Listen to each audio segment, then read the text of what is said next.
Agartala rail station থেকে আবারও উদ্ধার দুটি ম্যাগাজিন, দুটি তাজা কার্তুজ ও একটি পিস্তল। গ্রেফতার করা হয়েছে এক অস্ত্র কারবারিকে। ধৃতের নাম সুব্রত দত্ত, বাড়ি বিশালগড় মধুপুর এলাকায়। রাজ্যে মাদক ব্যবসার সাথে পাল্লা দিয়ে বাড়ছে অস্ত্রের ব্যবসাও। মঙ্গলবার সকালে আগরতলা রেল স্টেশন থেকে জিআরপি থানার পুলিশ আগ্নেয়াস্ত্র সহ এক অস্ত্র কারবারিকে গ্রেফতারের বিষয়টি নিয়ে বিভিন্ন মহলে প্রশ্ন উঠছে। রাজ্যে এত আগ্নেয়াস্ত্রের আমদানি কেন? এদিন রুটিন তল্লাশি চালানোর সময় জিআরপি থানার পুলিশ স্টেশন চত্বরে কাঁধে ব্যাগ নিয়ে এক যুবককে ইতস্তত ঘোরাঘুরি করতে দেখা যায়। তার অস্বাভাবিক গতিবিধি দেখে সন্দেহ হয় পুলিশের।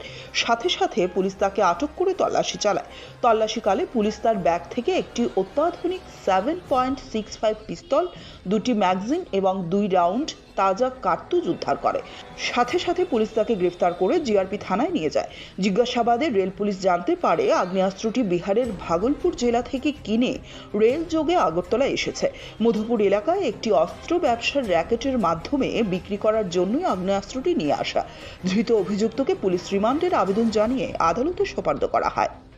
একটি ব্যাগ নিয়ে সে সাসপিশিয়াসলি ঘোরাফেরা করছে, তখন তাকে আমরা আমাদের স্টাফ আটক করে যখন তার ব্যাগ তল্লাশি করা হয়, তল্লাশি করে তার ব্যাগ থেকে একটি 7.65 mm একটি ইলিগ্যাল স্মল ফায়ার আর্মস, লগে দুটি ম্যাগজিন এবং দুটি লাইভ কার্টেজেস উদ্ধার করি আমরা তার কাছ থেকে। ওর নাম কি এবং ওর বাসা কি? হ্যাঁ, ওর নাম সুব্রত দত্ত, ওর বাড়ি সিপাহীজলা ডিস্ট্রিক্টের মধুপুর এরিয়াতে, মধুপুর থানার অন্তরে। এই যে বন্দুকটা পাওয়া গেছে, এটা কি মানে মেড ইন ইন্ডিয়া নাকি? না, এখন পর্যন্ত যে স্মল ফায়ার আর্মসটা পাওয়া গেছে এটার মধ্যে কোনো কোম্পানির নাম লেখা নেই। এখন আমরা এটা ইনভেস্টিগেশনের মাধ্যমে বের করবো এটা যেন কোম্পানি মেড না হ্যান্ডমেড। প্রাথমিক তদন্তে কি আপনারা মনে করছেন?